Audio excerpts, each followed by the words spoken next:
Hey, this is Jason.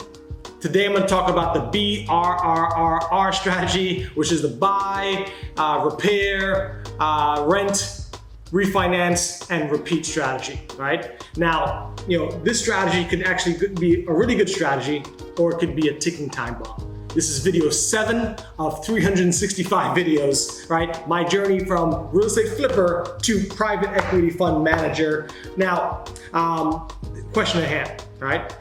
Now, the reason why this strategy could be good or bad is because it's anything in moderation, right? I used to own a mortgage company. I did well over, I want to say $100 million in financing. I had this one client, I'm going to take out his name. His name was, say, Hamilton, right?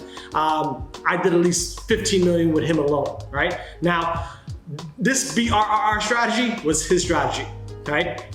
He knew it like back of his hand, and he would come to me he would find a deal, and then he would, refinance, or actually repair and then refinance, and then I would hand him like a stupidly big check, easily, because I seen his financials. He was doing 7 figures plus just solely on this strategy, right? But I would see things and I would question things, and at the time I was young, I was like in my 20s, and he was older than me. He was, probably, I want to say 20 years older than me almost, right?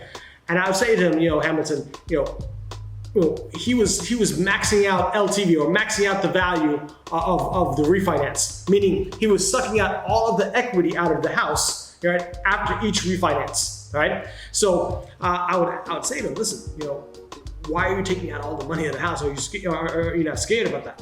And he would say, nah, don't worry about that. My tenants, right, are going to pay the bill, right? Because the tenants are paying the rent of the mortgage he's taking, right? And I always had like an uneasiness about that kind of strategy when he was telling me about it. It's because he was doing it to the hilt. Then the 2008 financial crisis hit, and I get this call. I get the call from Hamilton, and it's like he's usually really upbeat, but now this call from him, it's like somber, right? And he's like, I'm getting crushed by this debt. I'm paying almost $25,000 a month, and because people are losing their jobs and not paying rent, right? I'm gonna walk. And he's my friend, right? And by this time I've done all this business with him. We knew him personally, and I remember the desperation in his voice, and why I kind of learned a lesson from his life lesson, which is never max out the property when you're doing this refinance, or you're heading for self-destruction, right? Pigs get fed, but hogs get slaughtered, right? This strategy in moderation is an excellent strategy, but max LTV should be, loan to value, should be 75 or less.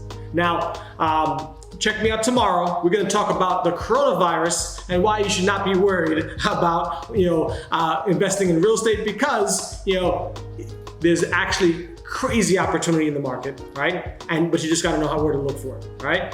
I'll see you guys tomorrow. Peace and love.